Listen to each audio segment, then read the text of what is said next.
all are these little measuring spoons. They're little lemons. Whenever I'm measuring ingredients, I always like to do it on a plate so that if anything drops, it just goes onto the plate and not all over the counter. Getting that, 2 teaspoons of baking powder.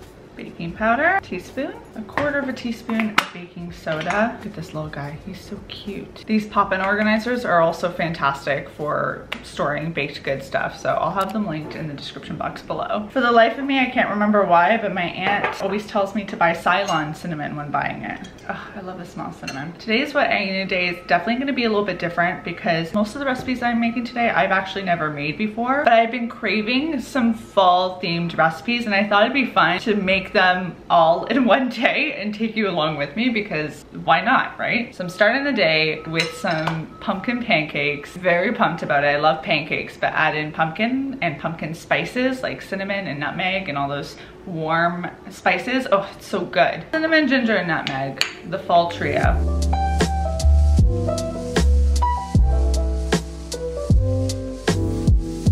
This guy right here is gonna be the star of the show today. Please hold while I open it up. Pure sexiness.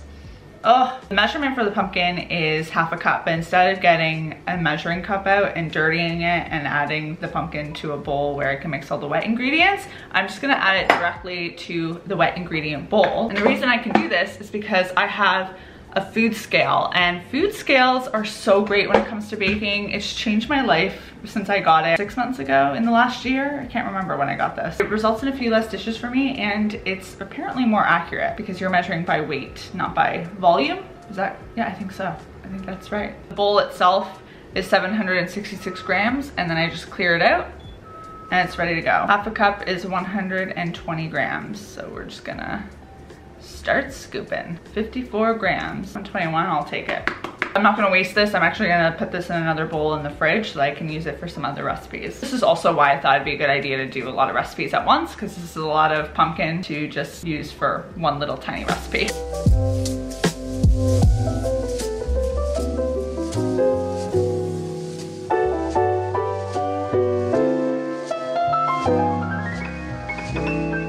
Do I have maple syrup? No, that can't be right. Oh, thank goodness. We got him, folks.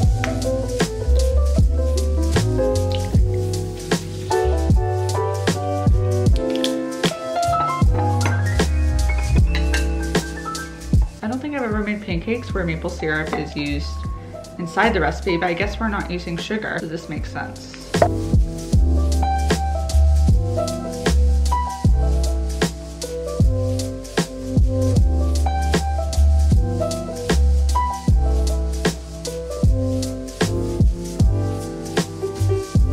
Excitement levels are officially climbing right now. I've got my pan heated up with some butter coating it. I think it's hot enough. If you take a couple drops of water on your fingertips and it sizzles when it hits the pan, that's when you know your pan is nice and hot. Okay, listen closely.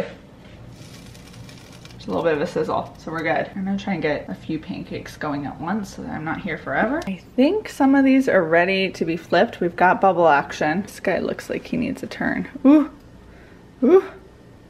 Yes, I was scared there for a sec. Pan is very slippery. I think you are gonna flip too. Not bad, not bad. Could be better.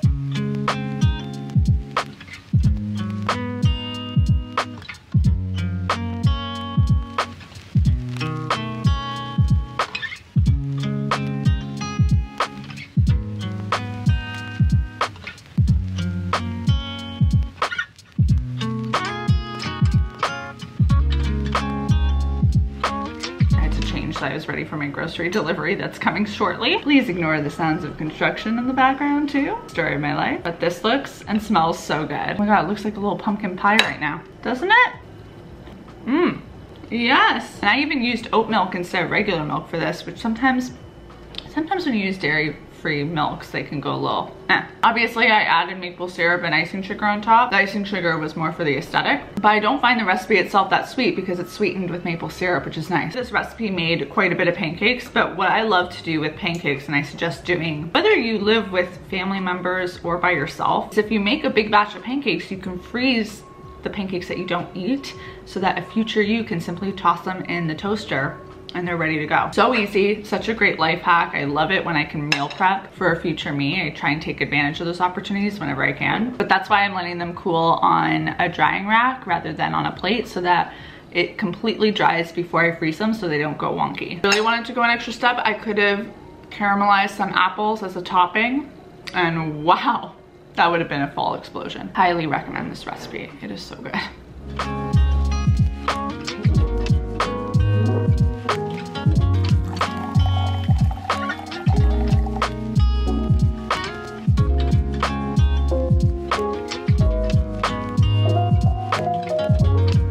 The addiction I have to this stuff is too real.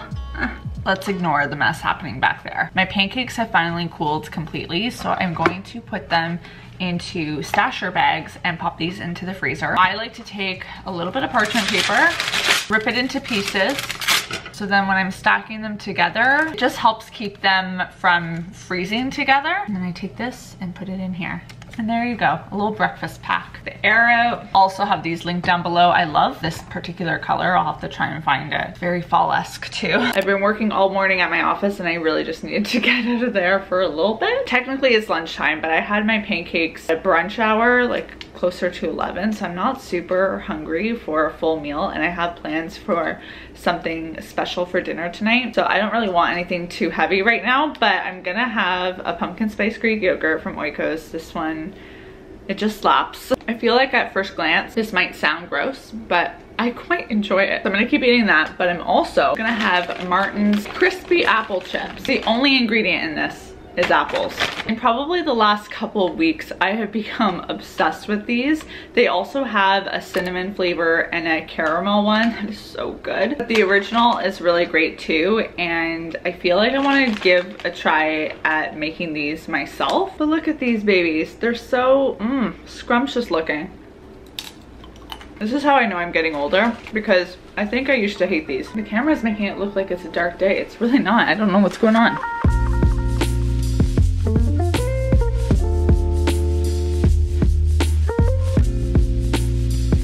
My plan for dinner tonight is perhaps a step beyond extra. I saw this video right here on my For You page a few weeks ago, and I have just been wanting to recreate it so badly because it does not seem that difficult to do. Key word there being the word seem. I feel like with TikTok recipes, things can sometimes be manipulated in your mind to seem easy because everything's moving so rapidly. But life is not edited. You actually have to go through the motions. So we're gonna try this today and keep our fingers crossed that this is pretty simple. Nonetheless, like, I've never made fresh gnocchi before. I think, no, that's a lie. I've made it once before when I was in grade 10, so nearly a decade ago. I had a hospitality class where they made us make gnocchi. It was not good. But I am wiser now, I'm older, I'm more experienced, I know how to do things. I can boil a potato. Surely. I'll have the recipe video linked down in the description box below. The recipe calls for 1 potato, but I'm gonna use 2 because these seem pretty small.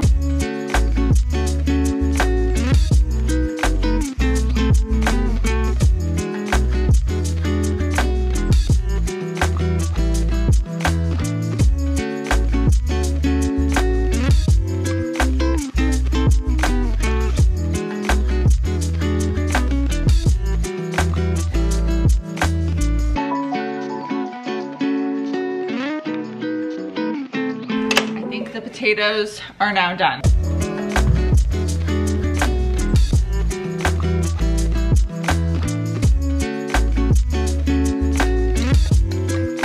This is the part that I'm so scared for. So now I've got my mashed potatoes and I need to mix it with flour and pumpkin puree. Also realizing that I never make mashed potatoes, and doing this was less than 10 minutes of work, so I don't know why I haven't done it before. Weird. Another adventure for another day, I guess. I'll bring you down here so you can see what I'm doing.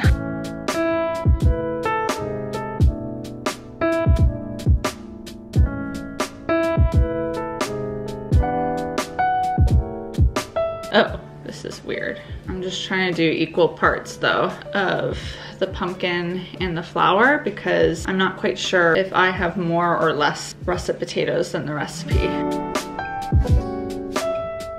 Oh my god, it's happening, guys. Okay, Okay, that was like 15 minutes of my life that I can't get back, but I think we have dough. I ended up having to use 2.5 cups of flour, and I kept to the 1/2 cup of puree because I honestly did not want to keep kneading the dough, but I feel like it could have used a little bit more to make even more orange. So now what's gonna happen is I'm gonna start making the actual little pumpkins. So I take my ball here. I also need a toothpick for my little rooster. I got this rooster in Portugal on my last visit. I don't even use toothpicks, but I just feel like I need to have one. But I guess now I do use toothpicks. Okay, so, I don't know, is this too big? This might be too big. Cut that in half. We make an indent like that. Oh my God. The question is, how perfect am I gonna try and make this? And then you're meant to stick a piece of rosemary inside. That is so cute. Let's see if I can get a better technique going. I think keeping my fingertips floured is gonna be huge. Oh, already I think that was a better one. Oh, look at him. I'm gonna be here for a while, so let's do it.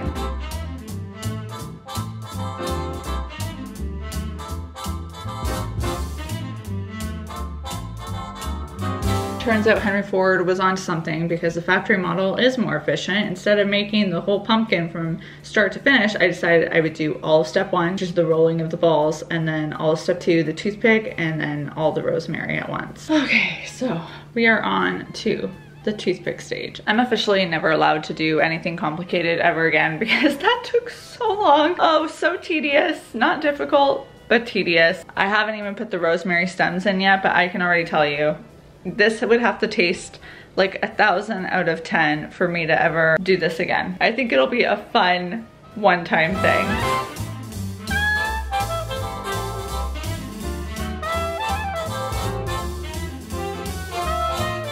All I gotta say is thank goodness this is over because wow. Okay, they're definitely not all perfect, but pumpkins aren't all perfect and uniform. But I'm gonna put these in the freezer ASAP so that they can hold their shape a little bit more. I'm now in the comfy after work clothes. And while the gnocchi is in the freezer solidifying, I wanna prep some baked pumpkin donuts that I think would make for a really great dessert. I'm using a recipe that I found. Again, it'll be linked below, but I'm gonna half it because I definitely don't need, I think this makes 16 donuts. I don't need 16, I don't need 8, but 8 is a little bit more manageable. Baking is one of those things that I've mentioned before, I think is so therapeutic, or it can be. So I feel like I've been in a rush mode with the previous recipes, but I wanna just take a beat and fall into this and make this an enjoyable activity because that's what it is. Making dessert is scrumptious not only for consumption but for your soul as well. I think there's something so comforting about following a recipe exactly, measuring out things, ingredients, spices, and the aromas that emit while you're putting things together. It's heavenly. Got my bowl,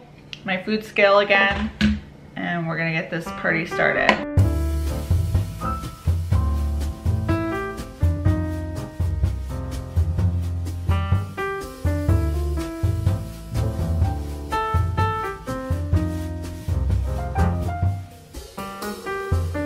Sugar's measured, so I'm just gonna push that all together. I think this is just one of the things I love about this season in general. When the cold weather starts to hit, you're just more in a cooking and baking mood, or at least I am. I feel like in the summer I'm always looking for no heat recipes, pasta salads with veggies and chickpeas and red onion, and it's its own beautiful time of year. I'll show you on my phone what's happening here. So we're just gonna stir. Much easier to do if I was using 2 hands, but I'm sure there's a baking reason why these recipes don't call for vanilla extract when pumpkin's involved.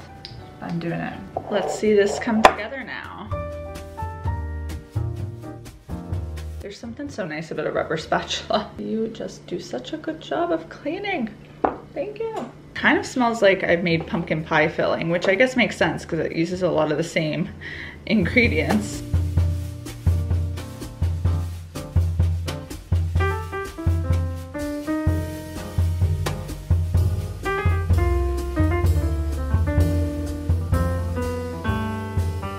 I buttered my little donut pan. We're going to start piping it in.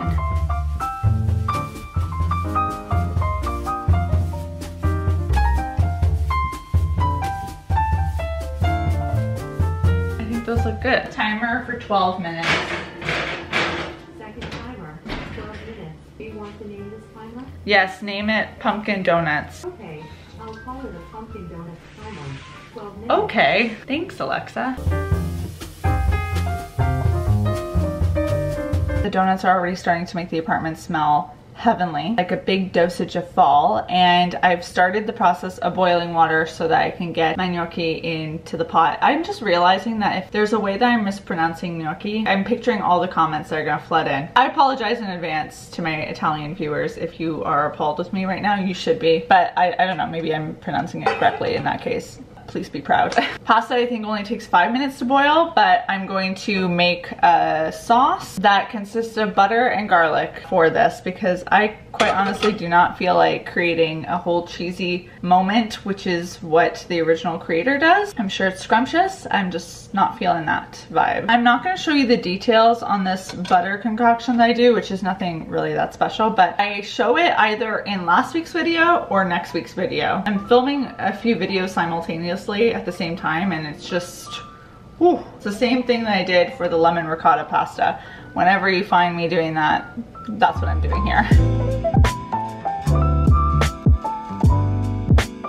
Okay, these just came out of the freezer and they are rock solid, so I think we're in a good spot for them to hold their shape.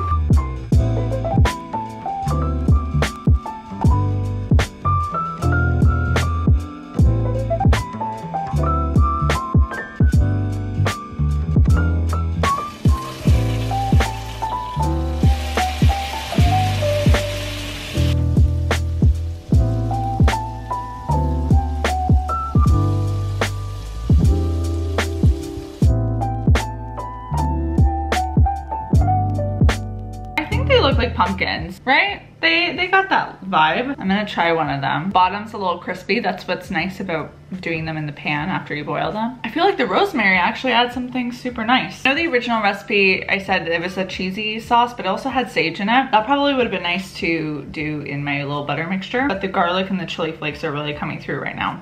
I'm quite proud. Never doing this again though, unless it's for a special occasion. I might do it, but it is very tedious. Or if you have a friend, that would be a great idea. If you have a buddy, if you want to do a date night, if you want to just, I was gonna say get the kids involved. I don't know if kids would even have the patience for that one. But if you've got a helping hand, I could see it being a lot more manageable. Okay, let's see what the folks think. Hey, can I show you my pumpkin gnocchi? Yeah. Oh my God. Do you think it looks good? Yeah, they look cute. Show Dad.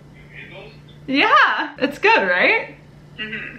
I'm never doing it again, but. All right, I'll talk to you after you eat. We're watching a show right now. I see how it is. Well, you should be talking and eating anyways. True. Okay, adios. Okay, Love you, babe. It was a pretty fun one though. I gotta say, I don't think I've ever made something so well thought out design-wise. My donuts are also currently drying. I've got a few more in the oven. And again, I'm putting them on the drying rack so that they cool off completely before storing them. When it comes to baked goods or anything that really holds moisture, you kind of want it to cool down as much as possible. This is the funniest thing I've ever done. I wonder how many people have made this after watching that TikTok.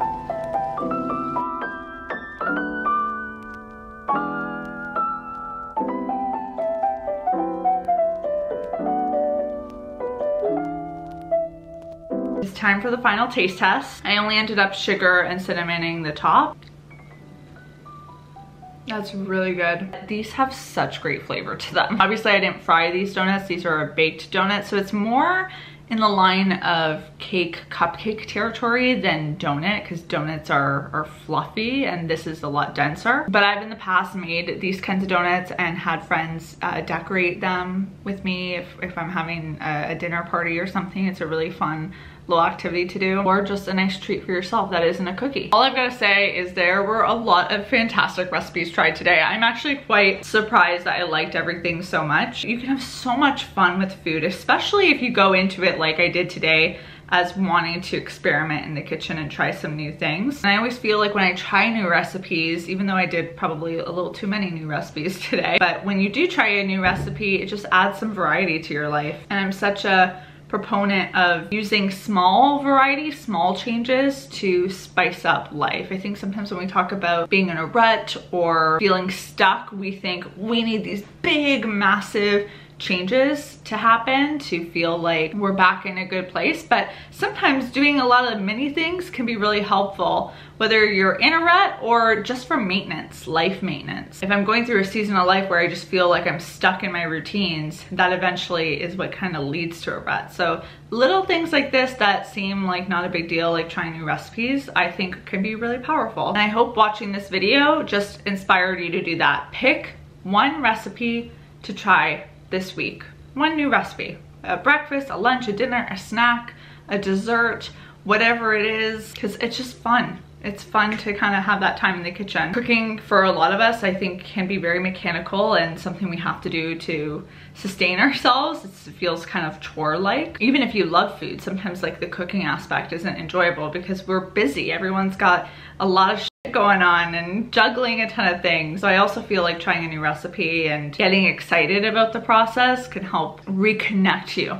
with the kitchen. Anyways, that's a lot of blabbing for the end of the night. It is officially almost 8 o'clock. I'm gonna finish my donut, maybe have another one, go crazy, maybe have a tea. Actually, I think I'm just like craving straight up cold water. This water bottle is fantastic. I will have it linked down below. I try and get through a few of these a day, and I always have one full before I go to bed because I get thirsty at night. Let me know if there's any recipes that you're wanting to try this season, or if you have ones that you think I should check out. And yeah, this was fun. I hope you had fun. I had a good time. I ate well today. Jeez, I wish I always treated myself like this. I'm gonna go watch TV now and ignore the rest of the cleaning that needs to happen in here.